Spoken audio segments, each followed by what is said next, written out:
IDPL భూములపై vigilance విచారణ ఆదేశాలు జారీ చేసిన రాష్ట్ర ప్రభుత్వం. ఆంధ్రజ్యోతి కథనంతో వెలుగులోకి అక్రమం. హైకోర్టుకు వెళ్లేందుకు టీజీఐఐసి సన్నాహాలు. చిక్కులు అధిగమిస్తే ఆ భూములన్నీ సర్కార్కే. ఇదంతా బాగానే ఉంది కానీ ఆంధ్రజ్యోతి కథనంతో వెలుగులోకి అంటుండు. ఆంధ్రజ్యోతితో కాదు, కవితక్క వెలుగులోకి తీసుకొచ్చింది.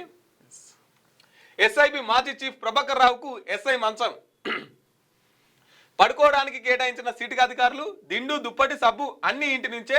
విచారణలో ప్రభాకర్ రావును సహాయ నిరాకరణ. 5 రోజులు అరకొర సమాధానాలే. ఫోన్ ట్యాపింగ్ కేసులో కొలిక్కి రాని ప్రధాన కోణం. ఇంకేంది మంచిగా బిర్యానీ ఇంకేమన్నా ఉంటే మందు కూడా ఇంత పోయి. చూడండి, ఇప్పుడు ఏదన్నా ఒక చిన్న దొంగతనం కేసులో ఎవరన్నా ముద్దాయిని పట్టుకొని పోతే పోలీస్ స్టేషన్లో ఇదే విధంగా ట్రీట్మెంట్ ఇస్తారా? వాడిని కొట్టి 3rd డిగ్రీ అంటారు కదా, 3rd డిగ్రీ పెట్టి వాడు దొంగతనం చేయకున్నా కానీ చేసినా అని ఒప్పుకునే విధంగా చేస్తారు పోలీసు వాళ్ళు. మరి ఇక్కడ అవన్నీ ఎందుకు పనిచేయవు? చట్టం అందరికీ సమానం కాదా? ఫోన్ ట్యాపింగ్ కేసులో ప్రధాన నిందితుడు ఏమన్నా ఇన్ని రోజులు విదేశాలలో దాచుకున్నాడు.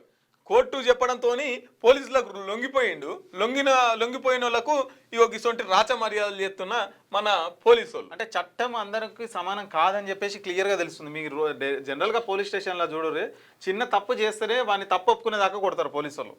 లాకప్ డెత్లు అయిన సందర్భాలు ఎన్నో ఉన్నాయి. కానీ ఇలాంటి పెద్ద మనుషులు అని చెప్పుకుంటోళ్లకు రాచ మర్యాదలు, ఇంటి నుంచి దుప్పటి, ఇంటి నుంచి అన్నము, ఇంటి నుంచి ఫుడ్, మళ్ళీ పోలీసు వాళ్ళు సమాధానం అడగకున్నా కానీ వాళ్ళని బతిలాడి చెప్పించుకుంటున్నారు అన్నాడు వాళ్ళతోని. ఇప్పుడు ఆయన జైలు ఉంటేందిగా, ఇంట్లో ఏంది అన్ని వచ్చేసినాయి కదా, ఏముంది? నాకు ఇక కొలిక్కి రాని ప్రధాన అంటే అరకొర సమాధానాలు. 5 రోజుల నుంచి అడుగుతున్న అరకొర సమాధానాలు అంటే సమాధానాలు చెప్తలేడు సరిగా, పొంతలేని సమాధానాలు. అదే వేరేటోడైతే 4 వీక్కి సమాధానాలు చెప్పిస్తారు పోలీసు వాళ్ళు. చూస్తున్నాం కదా మనం రోజు పేపర్లలో. అట్లుంది. మీకు వార్తలు రాయడం, విశ్లేషణ చేయడం వచ్చా? అన్యాయాన్ని ప్రశ్నించడం తెలుసా?